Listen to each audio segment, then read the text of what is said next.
한국사랑 일본사에서 여러 가지 사료들에 대한 그 해석들도 되게 분분하고 그렇게 된 걸로 알고 있는데요.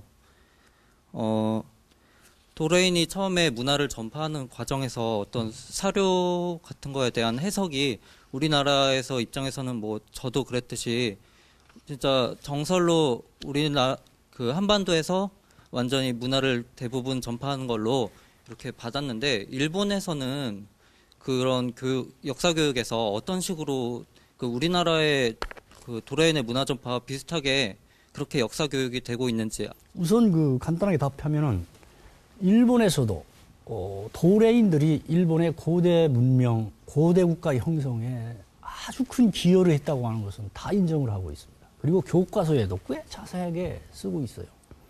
다만 우리나라 사람들은 우리가 다 전해줬다.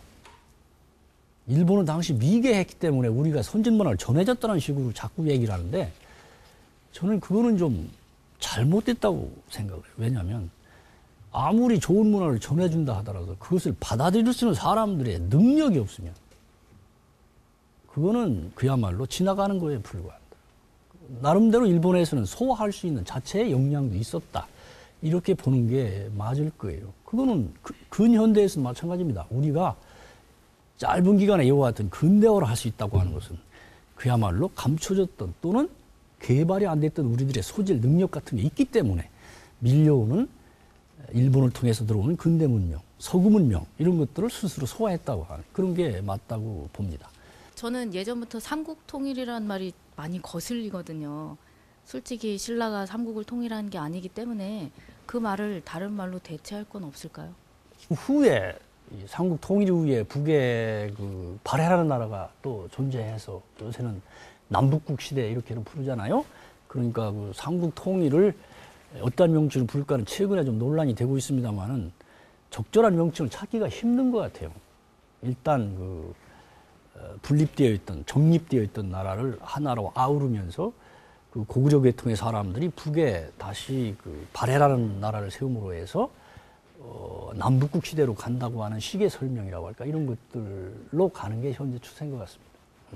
보충해서 하나 설명드리면 아까 왜 시간이 없어가지고 넘어갔습니다만은 이 고류지에 우리나라의 중앙박물관에 있는 금동미륵 반가사유상하고 고류지에 그 목조로 돼 있어요. 그거는 반가사유상이 닮았잖아요.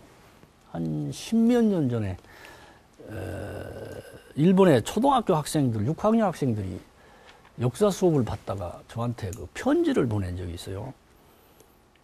자기들이 그 한국의 교과서를 보니까 이 금동미륵 반가상이 있고 자기들 교과서에 이 나무로 된 목조 미륵 반가상이 있거든요. 너무나 닮았다. 왜 닮았냐? 그런 식으로 질문을 했더라고요. 그래서 내가 친절하게 고류지에 있는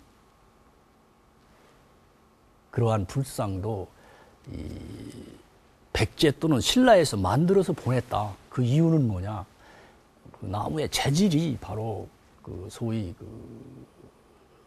홍송의 적송이라고 하는 적송은 어디에서 주로 많이 나냐? 우리나라에 지금의 울진, 봉화, 춘향 이런 곳에서 많이 나요. 편지를 보냈더니 한 2주일 후에 다시 편지가 왔어요. 자기들이 뭐 백과사전도 뒤지고 이 식물학 하는 교수들한테 묻고 했더니 일본에도 당시 적성이 있었다. 그래서 그거 적성으로 만들었다 해서 반드시 한국 거 아니지 않느냐 해가면서 그래서 상당히 기특해가지고 이제 그 다음 이제 편지 보냈을 때는 거기 아까 말한 진하승이라는 사람이 있어요. 하타라고 하는 사람이 그 불상을 성덕 태자한테 기진을 해요. 그런데 그 일본 사서에는 604년인가 그거를 이제 신라한테서 받았다는 기록이에요. 불상을 받아가지고. 그래서 그런 기록을 쭉 대하면서 이거는 한국에서 보는 게 맞다.